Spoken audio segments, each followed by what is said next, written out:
नमस्कार दोस्तों, exam style के यूट्यूब चैनल पर आप सभी का स्वागत है। दोस्तों, मैं हूं इमरान खान। राजस्थान की कला व संस्कृति के महत्वपूर्ण टॉपिक पर बात कर रहे थे, महत्वपूर्ण प्रश्नों पर बात कर रहे थे। आज उसी के अंतर्गत दोस्तों बहुत ही इंपॉर्टेंट टॉपिक आप लोग के सामने लेकर आया हूं, और वह है दोस्तों बहुत ही अच्छा टॉपिक, राजस्थान की भाषा एवं बोलियां। दोस्तों, राजस्थान की बोलियों के बारे में, राजस्थान की भाषा के बारे में बात करेंगे, उससे संबंधित महत्वपूर्ण प्रश्नों के बारे में बात करेंगे। दोस्तों, अगर अभी तक आप लोगों ने हमारे चैनल को सॉरी अगर अभी तक हमारे चैनल को सब्सक्राइब नहीं किया है तो दोस्तों हमारे चैनल को सब्सक्राइब कीजिए, अपने दोस्तों के साथ शेयर कीजिए, और दोस्तों हमारा एक लाइक तो आपको बनता ही है दोस्तों, तो हमारे चैनल को लाइक भी कीजिए। दोस्तों, बहुत ही जल्दी क्लासेज भी स्टार्ट की जा रही है। दोस्तों, एग्ज़ाम स्टाइल बहुत जल्दी आप लोगों के साथ खड़ा हुआ है, हमेशा खड़ा था, खड़ा है और खड़ा रहेगा दोस्तों। ठीक है दोस्तों, तो बात करते हैं राजस्थान की बोलियों से संबंधित महत्वपूर्ण प्रश्नों की। तो राजस्थान की बोलियों के महत्वपूर्ण प्रश्नों में पहला प्रश्न आपके सामने दोस्तों ये रहा आपकी स्क्रीन पर। थोड़ा इधर आ जाता हूं ताकि आपको आराम से नज़र आ जाए। चलिए दोस्तों, पहला प्रश्न आपके लिए कि राजस्थान की भाषा के लिए राजस्थानी शब्द का सर्वप्रथम प्रयोग किसने किया था। बहुत ही अच्छा क्वेश्चन दोस्तों। आज के जो क्वेश्चन में आप लोग के लिए लाया हूं दोस्तों, इन क्वेश्चनों को आप लोग अपनी कॉपी में नोट जरूर कर लीजिएगा। बहुत ही इंपॉर्टेंट टॉपिक है, और दोस्तों आपने देखा होगा हर एग्जाम के अंदर दोस्तों यहां से क्वेश्चन जरूर आता है, और बहुत ही हार्ड क्वेश्चन आता है, बहुत ही घुमा कर क्वेश्चन पूछा जाता है। तो उसी प्रकार दोस्तों बहुत ही अच्छे क्वेश्चन मैं आप लोगों के लिए लेकर आता हूँ, और हमेशा आपका प्यार अगर इसी तरह बना रहा तो लगातार आपके लिए इसी तरह इंपॉर्टेंट क्वेश्चन लेकर आता रहूँगा। तो पहला क्वेश्चन दोस्तों कि राजस्थान की भाषा के लिए राजस्थानी शब्द का सर्वप्रथम प्रयोग किसने किया था। अ ऑप्शन से कवि कुशललाभ ने, ब शिरोमणि ने, सी जेम्स टोड ने, या डी जॉन अब्राहम ग्रेशन के द्वारा। बताइए दोस्तों, राजस्थान के लिए या राजस्थानी भाषा के लिए, राजस्थान की बोलियों के लिए राजस्थानी शब्द का सबसे पहले प्रयोग किसके द्वारा किया गया। बताइए दोस्तों, क्वेश्चन पूछूंगा दोस्तों बीच बीच में, सभी का आंसर जरूरी है दोस्तों यार। कुछ बच्चे बहुत इंटरेस्ट के साथ बहुत अच्छा आंसर देते हैं, लेकिन दोस्तों कुछ बच्चे ऐसे भी हैं जो सिर्फ देखकर अपना काम पूर्ण कर लेते हैं। दोस्तों आपको लिखना है, 3-4 बातें बता रहा हूं दोस्तों आप लोगों को। अगर कामयाब होना है तो दोस्तों नोट कर लीजिए मेरी बात को, कि इन क्वेश्चनों को नोट कीजिए दोस्तों, अपना आंसर दीजिए, अपना चेक कीजिए कि मैं किस कंडीशन में हूं, मेरे को कितनी मेहनत और करनी है। क्लियर दोस्तों। तो बताइए दोस्तों कि राजस्थानी भाषा के लिए राजस्थानी शब्द का सर्वप्रथम प्रयोग किसके द्वारा किया गया था। कुशललाभ के द्वारा, शिरोमणि के द्वारा, जेम्स टोड के द्वारा, या जॉन अब्राहम ग्रेशन के द्वारा। बताइए दोस्तों किसके द्वारा किया गया था। तो दोस्तों ध्यान दीजिएगा, राजस्थानी भाषा के लिए राजस्थानी शब्द का सबसे पहले प्रयोग जो किया गया था वह जॉन अब्राहम ग्रेशन के द्वारा किया गया था। किसके द्वारा दोस्तों, जॉर्ज अब्राहम ग्रेशन के द्वारा दोस्तों ये प्रयोग किया गया था दोस्तों। अब मेरा आप लोगों से यहां से भी पहला क्वेश्चन, आप लोग इनबॉक्स में सभी आंसर देना यार, ईमानदारी से आंसर देना। तो आज गले में मिस्टेक है, आवाज में पता चल रहा होगा, ऐसी कोई प्रॉब्लम नहीं है, मत समझना, कुछ गलत मत समझना, ठीक है। चलो दोस्तों एक क्वेश्चन आप लोगों के लिए कि जॉर्ज अब्राहम ग्रेशन ने दोस्तों राजस्थानी भाषा के सबसे पहले वैज्ञानिक विभाजन भी प्रस्तुत किया था, लेकिन दोस्तों जॉर्ज अब्राहम ग्रेशन ने इसके लिए कौन सी पुस्तक लिखी थी। पुस्तक का नाम आप लोग इनबॉक्स में लिखकर बताओगे कौन सी पुस्तक लिखी थी। थोड़ा हिंट दे देता हूं, द सर्वेंट। चलिए दोस्तों, तो जॉर्ज अब्राहम ग्रेशन की पुस्तक का नाम आपको इनबॉक्स में देखकर लिखकर बताना है। क्लियर दोस्तों। चलिए दोस्तों अगला क्वेश्चन नंबर 2, मारवाड़ी, मेवाड़ी, बांगड़ी राजस्थानी के लिए किस क्षेत्र की प्रमुख बोली है। दोस्तों मारवाड़ी है, मेवाड़ी है, बांगड़ी है, राजस्थान के किस क्षेत्र की प्रमुख बोली मानी जाती है। पूर्वी राजस्थान की, पश्चिमी राजस्थान की, उत्तरी राजस्थान की, या दक्षिणी राजस्थान की। बताइए दोस्तों, बहुत ही अच्छा क्वेश्चन पूछा है दोस्तों एग्जाम की दृष्टि से दोस्तों बहुत ही इंपॉर्टेंट क्वेश्चन है कि मारवाड़ी हो, मेवाड़ी हो, बांगड़ी हो दोस्तों राजस्थान की कौन से क्षेत्र में बोली जाती है। पूर्वी राजस्थान में, पश्चिमी राजस्थान में, उत्तरी राजस्थान में, दक्षिणी राजस्थान में। आंसर दीजिए, बहुत कंफ्यूज करने वाला क्वेश्चन है दोस्तों, बता देता हूं आप लोगों को। बताइए दोस्तों, आंसर सभी का आंसर आना चाहिए दोस्तों, आंसर दीजिए यार, चलाइए हाथ अपने, बताइए, नंबर डाल करके आंसर लिखिए। अब सद बताइए दोस्तों। तो दोस्तों ध्यान दीजिएगा, मैं बात कर रहा हूं दोस्तों आप लोगों से मारवाड़ी की। दोस्तों मारवाड़ी जो बोली जाती है वो पश्चिमी राजस्थान में बोली जाती है। कहां पर बोली जाती है दोस्तों? पश्चिमी राजस्थान में। लेकिन अब मैंने कहा था कंफ्यूज करने वाला क्वेश्चन है सर मेवाड़ी उदयपुर के संभाग में बोली जाती है और उदयपुर संभाग यूं कर दूं दोस्तों कि मैं दक्षिण के अंदर आता है, तो आप मेरे से ये पूछ सकते हो, कंफ्यूज करने वाला क्वेश्चन है। मैंने कहा था कि आप मेरे से ये पूछ सकते हो कि सर मेवाड़ तो दक्षिणी राजस्थान के अंतर्गत आता है, मेवाड़ तो दक्षिणी राजस्थान के अंतर्गत आता है, तो दोस्तों ये तो दक्षिणी राजस्थान की बोली हुई ना सर मेवाड़ी। तो बांगड़ी माली सर मारवाड़ी है, पश्चिमी राजस्थानी है, लेकिन सर ये मेवाड़ी तो। लेकिन दोस्तों एक बात बताऊं आप लोग को, ध्यान दीजिएगा, एक इतिहासकार था, नाम सुना होगा मोतीलाल मेनारिया। मोतीलाल मेनारिया के अनुसार मेवाड़ी मारवाड़ी की उपबोली मानी जाती है। ध्यान देना, मोतीलाल मेनारिया के अनुसार मारवाड़ी मेवाड़ी की उपबोली मानी जाती है। मेवाड़ी मारवाड़ी की उपबोली मानी जाती है। इसके अंतर्गत मारवाड़ी कहां पर बोली जाएगी? तो पश्चिमी राजस्थान के अंदर। ध्यान देना दोस्तों, पश्चिमी राजस्थान के अंदर। तो इसका मतलब ये तीनों की तीनों जो मेन बोलियां हैं वो कहां की होगी? पश्चिमी राजस्थान की बोलियां होगी। मारवाड़ी की दोनों दोस्तों, मारवाड़ी और मेवाड़ी और बांगड़ी जो दोनों हैं वह दोनों की दोनों मारवाड़ी की उपबोलियां मानी जाती हैं मोतीलाल मेनारिया के अनुसार।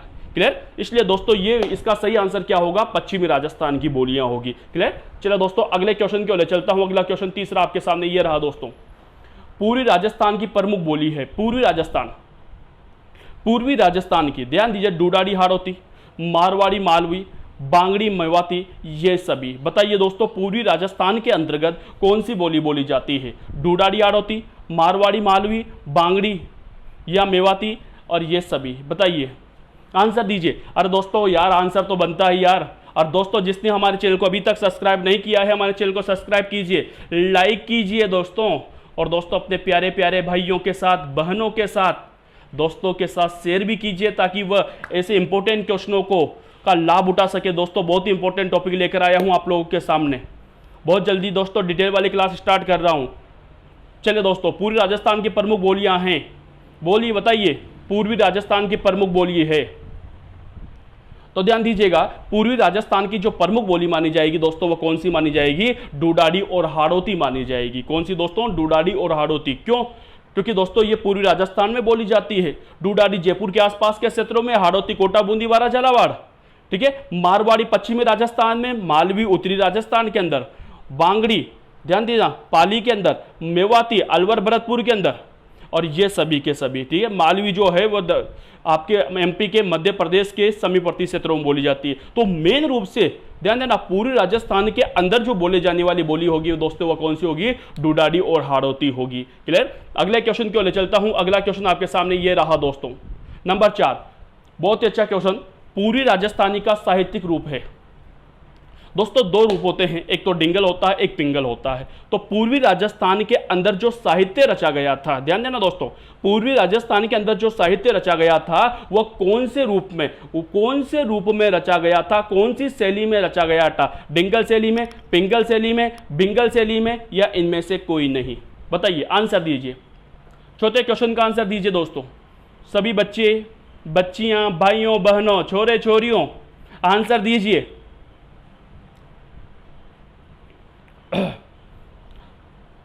तो पूर्वी राजस्थान का साहित्यिक रूप क्या होगा? पूर्वी राजस्थान के अंदर जो साहित्य रचा गया है वह कौन से रूप में रचा गया है? कौन सी शैली में रचा गया है? डिंगल में, पिंगल में, बिंगल में? तीन ही ऑप्शन है आपके पास।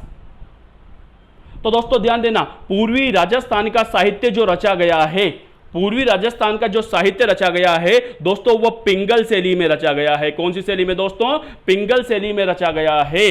ध्यान रखना दोस्तों। और दोस्तों इसके अलावा अगला क्वेश्चन देख लेता हूं दोस्तों, यही क्वेश्चन है, क्वेश्चन एक ही है दोस्तों। पश्चिमी राजस्थानी का साहित्यिक रूप, पूर्वी का तो हो गया पिंगल, अब बताइए पश्चिमी राजस्थानी का साहित्यिक रूप क्या होगा? पश्चिमी राजस्थानी का साहित्यिक रूप क्या होगा? डिंगल, पिंगल, बिंगल, इनमें से कोई नहीं, दोनों एक ही क्वेश्चन थे दोस्तों। तो दोस्तों बिल्कुल बिल्कुल इसका तो आंसर आप सभी दे सकते हो दोस्तों। सभी बच्चे जितने भी देख रहे हो सब आराम से आंसर दे सकते हो कि पश्चिमी राजस्थानी का जो साहित्यिक रूप होता है दोस्तों वह डिंगल होता है। क्या होता है दोस्तों? डिंगल होता है। याद रखना दोस्तों, इसलिए दोनों मैंने साथ लिए हैं, दोनों क्वेश्चनों को साथ इसलिए लिया है ताकि आपका कंफ्यूजन दूर हो जाए। अगर पूछा जाए कि पूर्वी राजस्थान का साहित्यिक रूप, पूर्वी राजस्थान का साहित्यिक रूप तो होता है पिंगल, ध्यान देना दोस्तों। और दोस्तों पश्चिमी राजस्थानी का साहित्यिक रूप होता है डिंगल। होता क्या है सर? ये डिंगल पिंगल दोस्तों शैलियां होती है, दोनों हिंदी होती है, दोनों हिंदी का रूप है। अगर दोस्तों हिंदी के अंदर मारवाड़ी का मिश्रण कर दिया जाए तो वह डिंगल कहलाती है, और हिंदी के अंदर ब्रज का मिश्रण कर दिया जाए तो वह पिंगल कहलाती है। डिंगल जो है वह चारणों की भाषा होती है और पिंगल भाटों की होती है। आगे इसके बारे में भी समझाऊंगा दोस्तों। क्लियर? अगला क्वेश्चन, पश्चिमी हिंदी व राजस्थानी के मध्य सेतु का कार्य करती है। दोस्तों पटवारी 2008-9 के अंदर आया था। बहुत अच्छा क्वेश्चन। पश्चिमी हिंदी व राजस्थानी के मध्य सेतु का कार्य करती है। दोस्तों कौन सी बोली पश्चिमी हिंदी व राजस्थानी के मध्य जोड़ने का, सेतु का मतलब जोड़ना, ठीक है, जोड़ने का काम करती है? मारवाड़ी करती है, मेवाती करती है, हाड़ौती करती है, तोरावाटी करती है। आंसर दीजिए जब तक मैं पानी पी लेता हूं।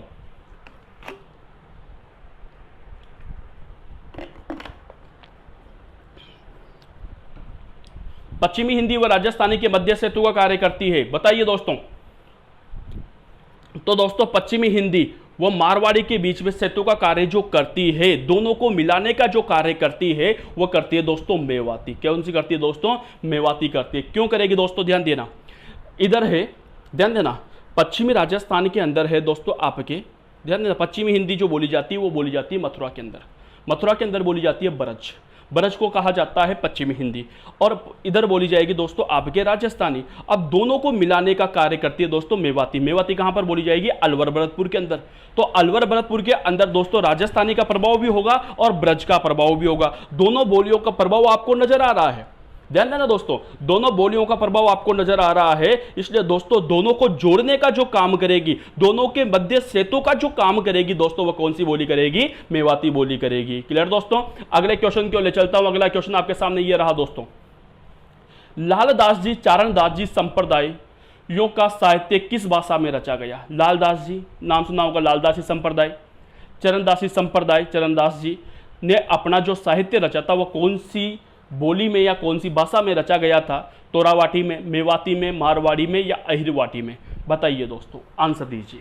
दोस्तों इसके पहले मैं एक बात समझा दूं आप लोगों को कि जो संत हुआ, जो कवि हुआ, जो लेखक हुआ, जिस क्षेत्र का होता है वहां पर उसकी बोली में उसका प्रभाव दिखाई देता है, उसके साहित्य में उसका प्रभाव दिखाई देता है। ध्यान देना दोस्तों। तो लालदास जी और चारणदास जी इनके संप्रदायों की जो बोली है, इनके जो उपदेश दिए गए थे वो कौन सी बोली में दिए गए थे? तोरावाटी में, मेवाती में, मारवाड़ी में या अहिरवाटी में?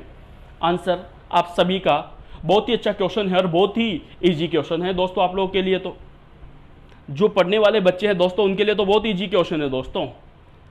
आंसर दीजिए, मजा तभी आता है दोस्तों, बहुत खुश होता हूं दोस्तों आप लोगों का, बहुत अच्छे अच्छे आंसर देते हो सभी बच्चे।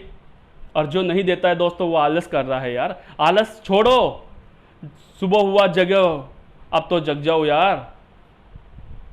चलो दोस्तों बताइए, लालदास जी चरणदास संप्रदायों की, तो दोस्तों ध्यान देना, लालदास जी जो रहने वाले थे इनका जन्म हुआ था दोलीदूब गांव अलवर के अंदर, दोलीदूब गांव अलवर के अंदर, जबकि चरणदास जी का जन्म हुआ था डेहरा गांव अलवर के अंदर। ध्यान देना, लालदास जी दोलीदूब गांव अलवर, चरणदास जी डेहरा गांव अलवर। और दोस्तों अलवर के अंदर जो बोली जाती है, यानी दोनों के दोनों अलवर के रहने वाले हैं, अलवर भरतपुर के रहने वाले हैं, और अलवर भरतपुर के अंदर जो बोली जाएगी, अलवर और भरतपुर के अंदर जो बोली जाएगी दोस्तों, वो कौन सी बोली जाएगी? मेवाती बोली जाएगी। इसलिए दोस्तों इनके साहित्य जो रचा गया था, इन संप्रदायों के द्वारा जो साहित्य रचा गया था वह कौन सी बोली में रचा जाएगा? मेवाती बोली में रचा जाएगा। क्लियर दोस्तों? आ जाइए अगले क्वेश्चन की ओर। कवि सूर्यमल मिश्रण की रचनाएं किस भाषा में हैं? कवि सूर्यमल मिश्रण, अब दोस्तों मैंने आप लोगों से कहा था कि जो जहां का होता है उसका साहित्य उसी बोली में रचा जाता है। तो कवि सूर्यमल मिश्रण जो राजस्थान के राजकवि भी माने जाते हैं, आपसे पूछ लिया जाए राजस्थान के राजकवि कौन है, तो कवि सूर्यमल मिश्रण है। तो कवि सूर्यमल मिश्रण की रचनाएं किस भाषा में है? हाड़ौती में, मेवाती में, तोरावाटी में या अहिरवाटी में? बताइए दोस्तों, कवि सूर्यमल मिश्रण की रचनाएं किस भाषा में हैं? कवि सूर्यमल मिश्रण की रचना किस भाषा में? हाड़ौती में, मेवाती में, तोरावाटी में या अहिरवाटी में? आंसर सभी का बताइए दोस्तों, सभी का आंसर चाहिए। अच्छे अच्छे प्यारे प्यारे मेरे लाडले और लाडली बच्चियों और बच्चियों, बताइए दोस्तों। तो दोस्तों ध्यान दीजिएगा, बहुत इजी क्वेश्चन था, सभी ने सही आंसर दोगे, मेरे को ऐसी पूरी आशा है आप सभी से, क्योंकि कवि सूर्यमल मिश्रण दोस्तों राजस्थान के राजकवि माने जाते हैं। और दोस्तों इनका जो ये रहने वाले थे दोस्तों, ये बूंदी के थे दोस्तों, बूंदी के राजकवि हैं। और दोस्तों मैंने कहा था जो जहां का होता है उसकी रचनाओं में वहां का प्रभाव नजर आता है। तो ये बूंदी के थे, और बूंदी के अंदर कौन सी बोली होगी? तो बूंदी के अंदर कौन सी होगी दोस्तों? हाड़ौती होगी। कौन सी होगी दोस्तों? हाड़ौती। तो इसका मतलब हो गया कि कवि सूर्यमल मिश्रण जो राजस्थान के या बूंदी के राजकवि माने जाते हैं, इनकी रचनाएं जो रची गई थी वह कौन सी बोली में रची गई थी दोस्तों? हाड़ौती में। दूसरा क्वेश्चन आप लोगों के लिए इनबॉक्स में आंसर दीजिएगा, कवि सूर्यमल मिश्रण ने किस ग्रंथ की रचना की थी? कवि सूर्यमल मिश्रण की रचनाओं के नाम आपको इनबॉक्स में लिखना है। तो 2 क्वेश्चन हो गए दोस्तों आप लोगों के लिए। पहला क्वेश्चन पूछूंगा दोस्तों मैं, तो मेरी आदत है दोस्तों, आपने ऑफलाइन में भी देखा होगा मेरे से, मैं क्वेश्चन पूछता हूं। तो दोस्तों पहला क्वेश्चन आप लोगों के लिए, पहला क्वेश्चन क्या हो गया कि दोस्तों जॉर्ज अब्राहम ग्रेसन के ग्रंथ का नाम बताना है। दूसरा क्वेश्चन कवि सूर्यमल मिश्रण की रचनाओं के नाम बताना है। क्लियर दोस्तों? सभी का आंसर इनबॉक्स में होना चाहिए। 100-150 आंसर आना चाहिए मेरे पास। 100-150 से ज़्यादा दोस्तों मेरी वीडियो को देखते हैं, मेरी क्लास को लेते हैं, तो सभी बच्चे और बच्चियों से आशा है कि सभी इसका आंसर देंगे। दोनों क्वेश्चनों को आंसर मैं चेक करूंगा आपकी कॉपी के अंदर, आपके इनबॉक्स के अंदर, और दोस्तों सभी का आंसर सही होना चाहिए। क्लियर दोस्तों? चलो दोस्तों अगले क्वेश्चन की ओर ले चलता हूं। अगला 9वां क्वेश्चन आप लोगों के लिए ये रहा दोस्तों, चारण शैली को किस नाम से जाना जाता है? चारण नाम सुना होगा दोस्तों, चारण भाट। तो चारण शैली को किस नाम से जाना जाता है? पिंगल, डिंगल, भाट या इनमें से कोई नहीं? बताइए दोस्तों चारण शैली को किस नाम, शायद इसका आंसर मैं पहले भी दे चुका हूं, अभी थोड़ी देर पहले ही मैंने दिया था इसका आंसर। तो बताइए चारण शैली को अन्य किस नाम से जाना जाता है? चारण शैली को अन्य किस नाम से? पिंगल, डिंगल, भाट या इनमें से कोई नहीं?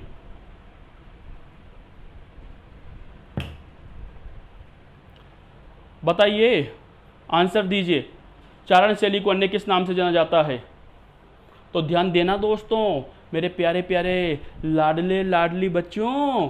दोस्तों चारण शैली, ध्यान देना दोस्तों, चारण शैली, चारण और भाट होते हैं, चारणों के द्वारा जो साहित्य रचा गया था उसकी जो शैली होती है वो डिंगल होती है। किसकी होती है? डिंगल। जबकि भाटों की जो शैली होगी वो पिंगल होगी। ध्यान देना, चारणों की शैली तो होती है डिंगल, चारण जाति की जो शैली होगी दोस्तों वो होगी डिंगल, जबकि भाटों की जो शैली होती है दोस्तों वो क्या होती है? पिंगल होती है। तो चारण शैली क्या है? डिंगल है, और भाट शैली क्या है दोस्तों? पिंगल है। क्लियर? चले दोस्तों अगला क्वेश्चन, लास्ट क्वेश्चन दोस्तों आज की क्लास का, मेवाड़ी, हाड़ौती व डूडाडी का मिश्रण है। बताइए दोस्तों मेवाड़ी, हाड़ौती व डूडाडी का मिश्रण कौन सी बोली में देखने को मिलता है? आंसर दीजिए। खेराड़ी में, रागड़ी में, गोडवाड़ी में या निमाड़ी में?